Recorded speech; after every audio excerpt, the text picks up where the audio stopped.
3 different people told me to give up: my accountant, my landlord, and the attorney I hired with the last of my savings, who sat across from me, looked me in the eye, and said genuinely, not unkindly, "Claire, small businesses don't win against corporations. They just don't. Cut your losses and walk away." That was on a Thursday afternoon in March. I drove home, sat in the parking lot of my own bakery, the one I had spent 6 years building from nothing, and I looked at the lights I had left on inside because I still believed even then that I would be opening again the next morning. I did not give up on Thursday. On Friday, I made a decision that every single person in my life thought was the stupidest thing I had ever done. 18 months later, the corporation that tried to bury me had pulled out of my city entirely. My bakery was still standing, and the story of what happened between that Thursday and the day they left, that story is something I have never told in full until right now. Stay with me, because the way this ends is not what anyone expected, including me. My name is Claire.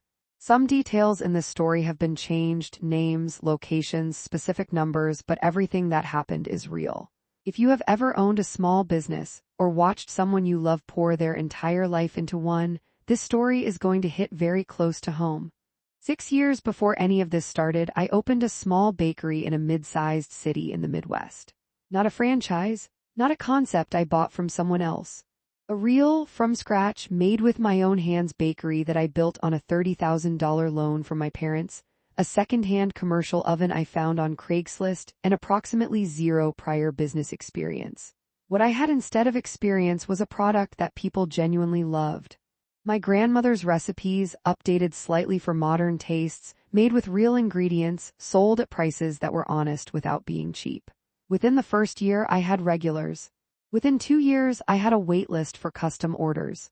Within 4 years, I had expanded into the space next door and hired 6 full-time employees who I considered, without any exaggeration, family. I was not getting rich. I want to be clear about that.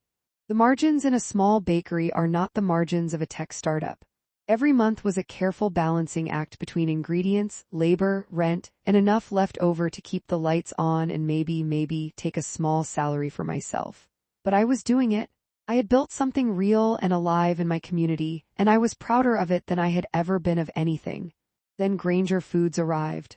Grainger Foods was and still is a national food service corporation with operations in 41 states.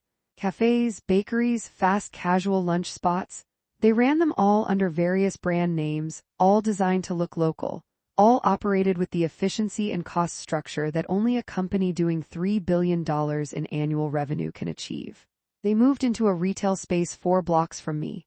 A beautiful space, actually, a corner unit with floor-to-ceiling windows that they renovated quickly and expensively, and opened with a marketing campaign that blanketed our neighborhood with flyers, social media ads, and a launch event that featured free products for an entire weekend. Free for an entire weekend. Grainger Foods could absorb that cost without a second thought. I could not have given away product for 2 consecutive days without serious financial damage. I noticed the traffic change almost immediately, not catastrophically at first, more like a slow leak. Regulars who came in 3 times a week started coming in twice. Custom order inquiries slowed slightly. The line that used to form before I opened in the morning got a little shorter. I told myself it was temporary. New places always pull curiosity traffic. People would try it, realize it wasn't the same, and come back. Some did. Not enough. By month 3 of Grainger's operation, my revenue was down 19%. By month 5, it was down 31%. And that was before they did something that I still, to this day, find difficult to believe a company would actually do. I started hearing things from my staff.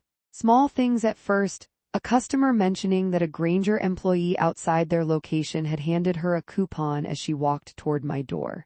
A supplier I had worked with for 4 years calling to let me know, apologetically, that Grainger had approached them about an exclusivity arrangement on a specific ingredient I used heavily. Then I started noticing it myself. Grainger had begun running a promotion that was, in structure and presentation, almost identical to one I had run the previous holiday season, a bundled gift box promotion that had been genuinely innovative for our market when I introduced it. I documented everything. Call it instinct, call it paranoia. I started keeping a log. Dates, descriptions, photographs, screenshots. Every incident that felt wrong went into a folder on my laptop labeled with perhaps more optimism than I felt at the time, evidence. Then came the letter. A formal letter from Grainger Foods' corporate legal department, delivered to my bakery address, informing me that my use of a particular packaging design element, a simple ribbon and tag format I had used for years, was, in their legal opinion, an infringement on a trademark they had recently filed. The trademark had been filed 4 months after I had begun using the design. They were threatening to sue me for trademark infringement over a design they had filed after watching me use it. That was the Thursday I mentioned at the beginning. That was the day my attorney told me to walk away.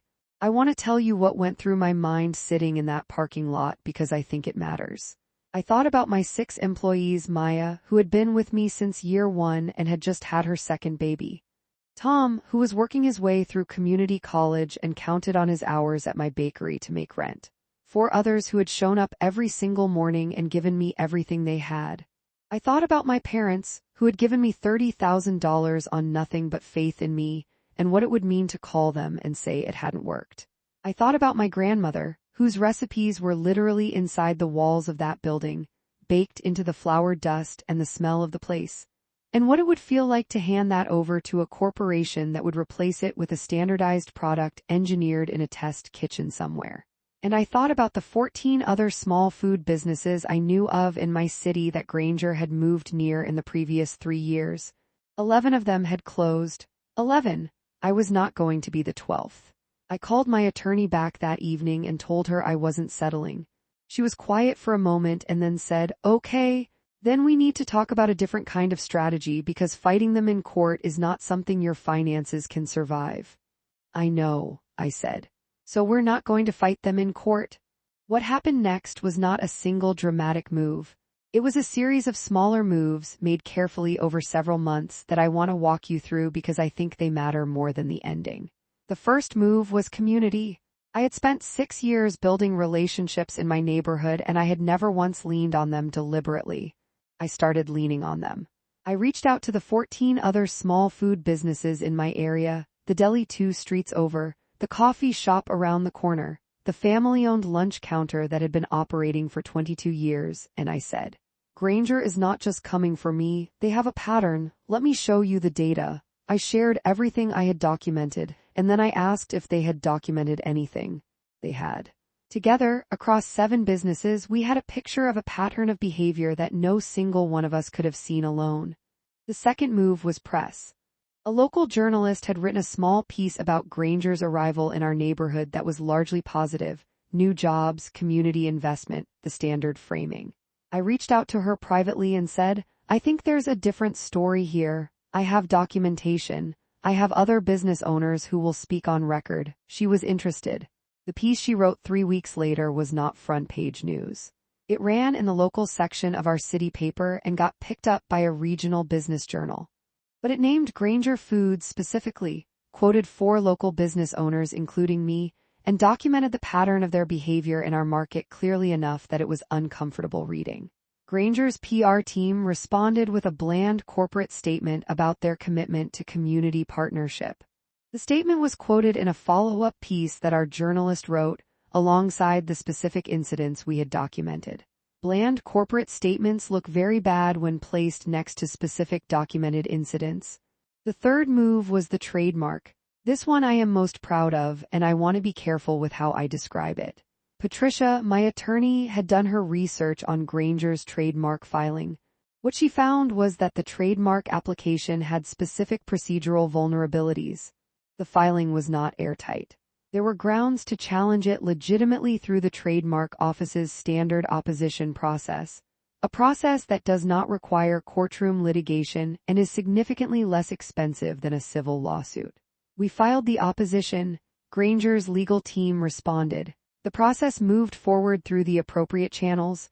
What happened inside that process I cannot fully disclose. What I can tell you is that 8 months after we filed the opposition, Grainger's trademark application was abandoned. They withdrew it. The trademark withdrawal was significant, but it was not the turning point. The turning point was something I did not engineer and could not have predicted. One of my regular customers, A woman named Bate, who had been coming to my bakery every Saturday morning for 4 years, worked in the HR department of a mid-sized local company. She came in one morning, about 10 months into everything I've been describing, and told me that her company was looking to switch catering providers for their weekly team lunches. Their current provider had just been acquired by, she paused when she said it, Grainger Foods, and several employees had complained about a decline in quality since the acquisition. She wanted to know if I could handle a weekly corporate catering order. I told her yes before she finished the sentence. That contract was worth more monthly than my holiday season custom order revenue. It was, in purely financial terms, the thing that stabilized my business during the hardest period. But more than the money, it was the signal. The market was speaking. Grainger's model, which prioritized scale and cost efficiency over quality, was creating gaps. And those gaps were opportunities for a small business that still made things by hand, with real ingredients, by people who actually cared about what came out of the oven. I started pursuing corporate catering deliberately. Not as a pivot, my retail bakery was still my identity and my love, but as a parallel revenue stream that Grainger could not easily compete with, because competing with it would require them to care about quality in a way their business model fundamentally didn't. Within 6 months, I had 4 corporate catering accounts. Now I want to tell you the part that I genuinely did not see coming. About 14 months after Grainger had opened their location 4 blocks from me, I got a call from a commercial real estate broker I knew casually. She was calling, she said, because she thought I should know something. Grainger Foods was not renewing their lease, not just in my neighborhood, in my entire city. They were pulling all 3 of their local locations, including the one that had opened near me, as part of what a press release later described as a strategic consolidation of our community retail footprint to focus on higher density markets. Corporate language for this market didn't perform. I want to be honest about what I know and what I don't know. I cannot tell you with certainty that the press coverage we generated, the trademark opposition, the community organizing across local businesses, or the shift in local sentiment directly caused Grainger to leave. I am not in their boardrooms, I don't see their revenue projections. What I can tell you is that they arrived in my city targeting a market they believed was undefended. They used tactics designed to work against opponents who were isolated, undocumented, and unwilling to make noise. And when they encountered a target that was none of those things, that connected with its community, documented everything, went to the press, challenged them through legitimate legal processes, and refused to position itself as a victim, the market stopped working the way they expected it to.